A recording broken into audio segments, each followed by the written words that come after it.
If you're keeping score at home, we are now on to the third tornado story in a row. But today we look at the worst tornado in U.S. history when it passed through eastern Missouri, southern Illinois, and southern Indiana. Hi, I'm Chris May, writer, producer, and host of This Day in Weather History from the Weather Network in Canada. And it was called the Tri-State Tornado. It began its northeast track in Ellington, Missouri, but southern Illinois was the hardest hit this day in weather history. This was truly a terrifying event in weather history, and the fact that this happened at such a vulnerable time in history did not make matters any better in any way. 1925 was happening, but no one was beating the world in innovation or meteorology. This outbreak would go on to kill 695 people, injured some 13,000 people, and caused $17 million in 1925 USD in property damage.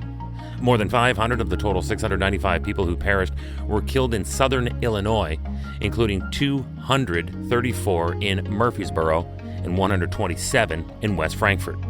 It's high time we refresh our Tornado 101 knowledge. Come along, class. Break out the pen and paper and take down these notes. This is a tornado. A tornado is a dark, funnel-shaped cloud that is essentially a violent rotation of air. Okay, it's pretty simple. That develops in climate conditions that, especially in the United States, are generally unique to the central and southern plains and the Gulf states. You see, you need the long stretches of flat terrain, but also in a proximity to the charged energy off the Gulf of Mexico, unique to this area. And that'll be colliding or being pushed by a jet stream sinking from the north. Again, unique to this area. The rotating, twisting winds of a tornado can crank all the way up as high as 300 miles per hour. That's approaching 500 kilometers per hour, by the way. And its diameter can vary from a few feet to a mile. A tornado generally travels in a northeasterly distance and direction, of course guided by the jet stream and by the moisture feed drawn in from the Gulf. And they can, when traveling at speeds of 20 to 40 miles per hour, hang in there for anywhere between 1 and more than 100 miles. That's approaching 160 to 165 kilometers. Hey, remember that This Day in Weather History can be enjoyed a number of ways. Right now, you're listening to the full version of today's story on your favorite podcast provider, and I thank you for that.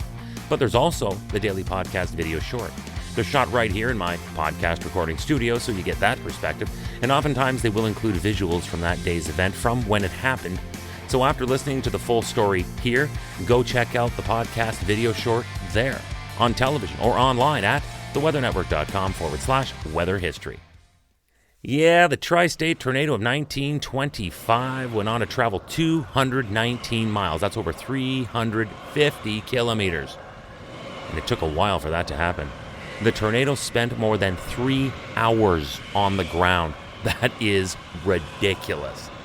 And along its path, it devastated 164 square miles. It had a diameter of more than a mile. That's over 1.5 kilometers. And it whistled along at speeds clocked in excess of 70 miles per hour or close to 113 kilometers per hour. That is a meal that took place on this day in weather history. Hey, do you like the podcast? We'd love to hear from you. If you have an idea, go right now to wherever you're listening to me and rate us if you would, please. It's on a 5-star system, and we would love as many stars as you can afford. So rate us, but then also review us. This way we can always stay on top of how you'd like to see the show evolve.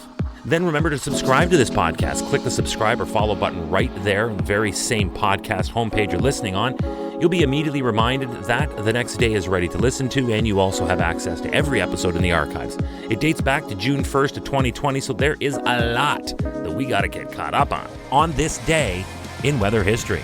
You do not want to miss the story about the hottest 4 days in BC, where over 100 records for hot temperatures burned to a crisp.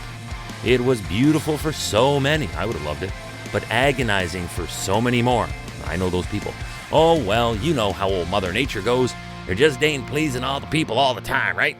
That's all tomorrow right here on This Day in Weather History with me, your host, Chris May.